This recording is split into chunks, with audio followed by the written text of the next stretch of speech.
right, so we just watched that address of Ted Cruz to the Senate on cryptocurrency. Yeah. I'm not, listen, I don't. Politically, I may disagree with him. Yeah, but man, what On social issues? Yeah. What he said about this? No, he's on it. Yeah, people need to go gets watch. it. Yeah, he understands blockchain, crypto, all that. And Texas is going to be the wave of the future because they're all, come in. Yeah. We want you, industry. We want all the tech. Mm-hmm. Don't go to Silicon Valley. Come here. Yeah, why go to Silicon Valley? Silicon Valley is going to be like a graveyard for big tech. You know what it reminds me of? Like, nah, never mind. Well, Elon Musk moved. I'm not going to say it. Mm. I'm not going to say it. It's just not, it's not right. So. It's just the TARTLE family, bro. Yeah, it's not going to. Yeah, it's not going the anywhere. words won't go anywhere. It's, not it's just going a podcast to all over the 225 world. countries. Yeah. Won't go anywhere except everywhere. So we're going to bring up NFTs and crypto. Yeah, this is the latest thing. Everybody's talking about buzzwords. Buzz. Non-fungus. Yeah. I always want to say that. Fungus. Yeah. Non-fungusable. Yeah, non-fungus tokens. Non-fungible tokens. Yes. So something just happened here recently. Tell me. You can go online and look at Glassdoor and all these places, Monster for jobs, and you can look on there, and Walmart and Amazon is asking for crypto experts to work for them. Yeah. Why is Walmart and Amazon wanting crypto people? Because Walmart and Amazon know that's a whole new revenue stream that they can adopt. That's like, you know what it's saying? Like, will you pay me in gold bars instead of US dollar?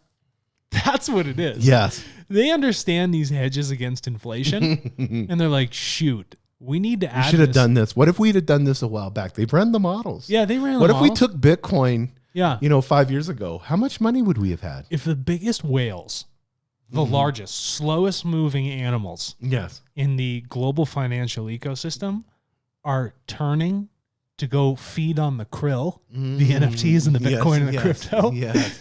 Pay attention, ladies and gentlemen. Pay attention. And we just saw Ted Cruz. Senate and Congress Yep.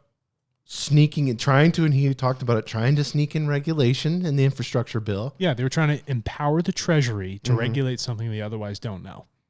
And they did it through the infrastructure bill to fix roads. Well, you know what? Elon got involved. Jack from, not with Twitter anymore. I know he's with Dorsey. Square. Yeah, Yep. Jack Dorsey, which is a huge... the crypto community roared back at them, and they were like, oh, shit. So they pulled that out. But what I want people to understand is to get into this, the loudest constituency makes politicians pay attention. Yeah, because politicians are old bags of wind. And with nice suits. moderately geriatric and hearing aids. So you have to scream at them. Yes. Yes. Otherwise, they can't hear you. Yeah. And in the limited perspective of what they see and understand, Right. they have to hear the voice of the people. And if that's not heard, then they'll just take whatever person walks in the room as a so-called expert and be like, oh, okay, they must be right. But when we get to NFTs and we get to all this, what I think we need to understand is creativity will be on the blockchain. Oh, It is, but I mean, it's going to be even more when we get to DeFi and everything else that's going on. yeah, like people are selling, digital art. Yes. Like if somebody does something on the Adobe system and they want to say, it's mine. So all these other copies people are making, it's not the OG file. Well, I mean, if I want to have an art gallery in this room, Yeah. and I want to charge a token for you to see my art gallery, I'm going to do that. I can do that. And then you wear a pair of glasses or whatever, and you Yeah. can walk in here and you can see virtually. You can walk in here. You can walk in here physically, put the Or, glasses on. No, fuck it. Sit at your house, throw on an Oculus, and then I want you to look at my art gallery. Yeah, I exactly. don't want you to, don't even come to my place. Yes. You can sit at home and start browsing stuff. And what I really like about blockchain, and people need to understand this, Raul Powell talked about this, blockchain will allow it to be free, and if it shouldn't be free, it won't be free. Yeah, it's a... Think about this. It's like a muster like piracy. test. It's a muster test. Yeah. If people don't want to allow this ledger that comes into place to show real provenance of items, It tells you shouldn't be operating in that system because it is a red flag that it is abusing your free will, good nature, and it's robbing you of economic prosperity. It does not value you, that system. So if they do not want to adopt essentially this ledger that everyone writes to that's globally accessible, avoid it. Yeah, remember the burning music on CDs and stuff? Yeah. And MP3s, and they had Napster and all that stuff, and you would just take it and burn it on there. There's no possibility to do that with blockchain. No. Not with music. No. Or anything.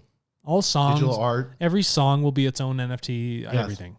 So we see growth, especially when we look at, so let's use Bitcoin, for example, or TARTLE, either one. Oh, good. A better example. So, yeah. If you look at how fast the internet grew, like a virus. Yeah, it's a virus. But Bitcoin, for instance, let's use that one, is growing 113% more than the internet grew. Right. So it was released in what, 2008? Yeah. Yeah. The paper came out. But the internet here, well, let's talk about this reasonably, this statistic. First of all, how long did it take for people to get devices to get on the internet? Yeah. So the internet, in terms of its growth, was limited by the amount of connected devices that came on. So obviously, it's going to take a bit. Yeah, but there's limitations with Bitcoin. I mean, it's confusing. But yeah, I mean, you can go to Coinbase or something like that and own, or Robinhood and own Bitcoin now. They've made it simpler that way. But if you want to actually have it in a physical, a digital wallet, and you physically own it, that's a process. Yeah, and it's not simple. And if we statistically, like just put the ratio together to make it apples to apples in terms of its growth, it has been adopted so fast. Yeah, but when you look at TARTLE, here's the difference. It's not confusing at all. No. It's very, very simple. It's very straightforward. And it's for everyone, just as Bitcoin is for everyone. So is TARTLE for everyone. It's based off of your work, which we've talked about that in previous episodes. But it's all of humanity. Everyone. So if you have an internet connection, or you can go to a cafe and get an internet connection with your low-powered, small screen phone. Or if you're in Africa and you want to pay 10 cents to go into a shipping container with a couple computers to use it to get on Facebook, you can also be on TARTLE. So you don't have to have resources ahead of time to be a part of it. You use this thing freely available to generate resources. And I think what's so unique about TARTLE is it goes from a store of value to a utility. That's cool. Well, yeah, because the utility of it will be the utility for sharing. It will be the utility for data defense. Ooh, that's cool. That sounds cool. It'll be the utility for people's digital identities. Yeah, and let's take. You can't have a digital identity without TARTLE. So we're talking about NFTs and crypto. So let's get fun. So we talk about Bitcoin. Yeah. Probably the premium top crypto. Let's talk about the shitcoin Doji. There's no use case on Doji. It has a massive user base. They're building applications now on it. Yeah. But because of Metcalfe's law, we have a massive user base. We have adoption. Yep. So now they decide to build applications. And now what do we have? According to Metcalfe's law, we have a network. Yeah, that's what it is. We have a network now. Yeah. And it's worth billions and billions of dollars. Only because a bunch of people choose to be a part of it. And that's the thing that we have to understand. And we're going to talk about this in another episode. But all money, money's a facade, really. It's just an agreement, social agreement. It's not real. We have a piece of paper with dead presidents on it. Give me your phone. You want it back? Do you want it back? Yeah, eventually. Yeah, of course. Okay, for how much though? Yeah, exactly. You are going to agree upon what that value is to you for the phone. Mm-hmm. And if you and I match on that, we've just created the beginning of Metcalfe's law. Two nodes coming together in communication and agreement for the transfer of something of value. But this is how big tech has worked. You take my phone and then ask for it back. No, here's what they do. This is big tech. Can you log into your phone? Yes. I'll hold it for you. You can do all your texting and everything, but I'll hold it right here. I'll walk around all day long like this, and you can operate. But it was yours in the first place, but I took it from you. But I'm just going to hold on to it. Yeah. Oh, by the way, you leased this phone. Oh, I made it shinier and prettier for you? Yeah. And you can just hold it. No, go ahead. You want to log in? Your passcode? Go ahead. Now let's show TARTLE. Oh, okay. Here's TARTLE. Why don't you take this back? Yes. I'm going to leave the room. Okay. And I'm going to give you a key to the door so you can lock it from the inside. I won't even be able to get in. I'll knock, and you just let me in if you want to. And when I'm in here, but when I'm in here, when you come in, yeah, I'm paying you for coming in. yeah, that's correct. So, but you don't have to show me what's going on here if you don't want to. No. Is that cool? You don't even have to talk to me if I walk in a room. I don't even know who you are when I walk in the room. Yeah, that's fine. But you know I'm going to come in here and respect your rights. Yes. Oh, that's pretty neat. So the power of community. Really enjoyed that, by the way. Yeah, that was awesome. The power of community is what is driving crypto and NFTs. NFTs is still in the beginning stage, but strictly community. Reddit threads, forums, Twitter subtweets, laser eyes. Yeah, all of that is all of these memes. Yeah. All the memes. This stuff is driving this massive movement. And when you look at institutions, or like you're talking about these whales, they have to play, because there's something that we don't, and Bitcoiner and Maximus are not going to like me when I say this, but we need a framework. There has to be adoption from the whales. Yeah. And if you don't have it, then you're always going to be butting up against a wall. Because frankly, your systems require those frameworks, because those frameworks have the resources to pay into the system you want to have value in. It's like with TARTLE. If we don't have a Microsoft or a Google or a Facebook or a Exxon Mobil or a Unilever, if we don't have these large whales coming in and buying data, then it doesn't afford you the opportunity to sell your data. Yeah, that's correct. Because they're the ones that can say, okay, here's $1 billion, TARTLE. We want this data worldwide for in these different regions and stuff like this. We want to hook our API up. That's why we want to feed our algorithms and machine learning. You can't just cut the leg off. No. You have to create this beautiful substitute. And the systems are coming of age where we're at that tipping point right now, where there has to be institutional adoption. And we can't. And there has to be smart, as Ted Cruz was talking about, there has to be smart regulation. Yeah, and we can't force these people to do these things and make them the enemy. Yes. You have to educate them on it. Because if the government does a favorable regulation and they're really smart about it, and there becomes clear rules, what do whales do then? They're all in. They're all in. That's some of the reason why they're not in now. Because it helps them de-risk their choice. Yes, exactly. Right. So I want to get into 2 more points and then we'll get done. How do you value a NFT? It depends on how many people want to buy it. like the apes. You know, I mean, they're like tens of millions of dollars or whatever, or correct. So many Bitcoin or whatever. The value comes from the community. It only comes from the people that see it and say, this has a value to it, and I'm willing to bid towards that value. And I'll give you this much money in whatever token to own this non-fungible token. And so the central banks are going to come up. People need to realize this. The central banks will come up with a digital currency. It may take them a while. We're going to have a digital US dollar. China's already done it. Yeah. And China's more than happy to come into a digital Cold War with us. Oh, they would love that. They would love that. Because they don't play, they don't have morals. There's no ethics there. Culture's different. You can play in a whole different world. You want to play with us online? Yeah. In China, you work for the government. Yes. In the United States, there's a transition of you working for yourself. Yeah, there's this big issue with the Olympic person or whatever that is just like sent this. Did you hear about this? No, this is news to me. She sent this weird letter. She disappeared for a while, and she supposedly came back, but the letter's like, I love the nation. I love China. It's the best thing. She kind of made a little tiny of a criticism, but she's representing them as an Olympic athlete. And then this weird letter came out, and they're like, well, obviously she didn't write that. And where's she at still? That's what happens there.